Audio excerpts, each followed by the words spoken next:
ఎడారిలో సెలయేర్లు. డిసెంబర్ 7వ తేదీ. యెహోవా సెలవిచ్చినదేమనగా, గాలియే గాని వర్షమే గాని రాకపోయినను మీరును మీ మందలను మీ పశువులను త్రాగుటకు ఈ లోయ నీళ్లతో నిండును.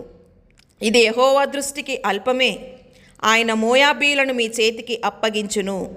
2వ రాజుల గ్రంథము 3వ అధ్యాయము 17వ వచనం. మానవ పరంగా ఇది అసాధ్యమే. అయితే దేవునికి అసాధ్యమైనది ఏదీ లేదు. చడి చప్పుడు లేకుండా కనిపించని వైపు నుంచి అసాధ్యమనుకున్న మార్గంలో ఆ రాత్రిలో నీళ్లు వరదగా వచ్చేశాయి. తెల్లవారినప్పుడు స్వచ్ఛమైన నీళ్లతో ఆ లోయ అంతా నిండింది. ఎర్రటి ఆ ఏదోము కొండలు సూర్యకాంతిలో ప్రతిబింబించాయి. మన అపనమ్మకం ఎప్పుడు ఏదో ఒక సూచక్రియ కనబడాలని చూస్తుంటుంది. కానీ విశ్వాసంలో ఘన విజయం ఏమిటంటే ఊరకుండి ఆయన దేవుడని తెలుసుకోగలగడమే. విశ్వాస విజయం ఏమిటంటే దాటరాని ఒక ఎర్ర సముద్రం ఒడ్డున నిలబడి ప్రభువు ఇవ్వబోయే రక్షణను చూడు అంటున్న దేవుని మాటల్ని వినడమే. ముందుకి సాగిపో అనే మాట వినబడగానే మరే విధమైన చప్పుడు సూచన లేకపోయినా మన పాదాలు తడిసినా మొదటి అడుగు సముద్రంలోకి వెయ్యడమే.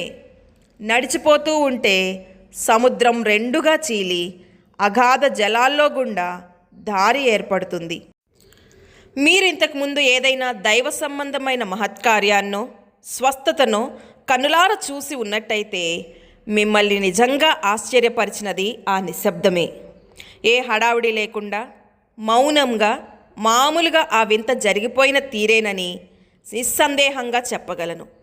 అక్కడ ఆడబరం కానీ కళ్ళు మిరుమిట్లు గొలిపే సన్నివేశాలు కానీ లేవు.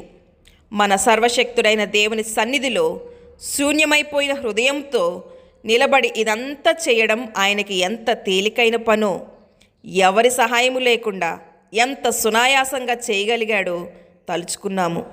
విశ్వాసం ప్రశ్నించదు, లోబడుతుంది. అంతే.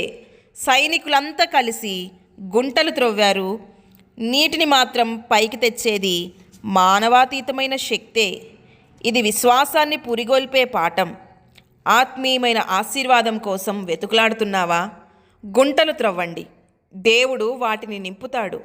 మనం ఊహించని స్థలాల్లో ఊహించని రీతుల్లో ఈ అద్భుతాలు జరుగుతాయి. కనిపించేదాన్ని బట్టి కాక విశ్వాసాన్ని బట్టే పనులు చేసే స్థితి రావాలి. వర్షం కానీ గాలి కానీ లేకపోయినా దేవుడు గుంటల్లో నీళ్లు నింపుతాడని ఎదురు చూడగలగాలి. దేవుడి మాటలను దీవించునుగాక. ఆమెన్.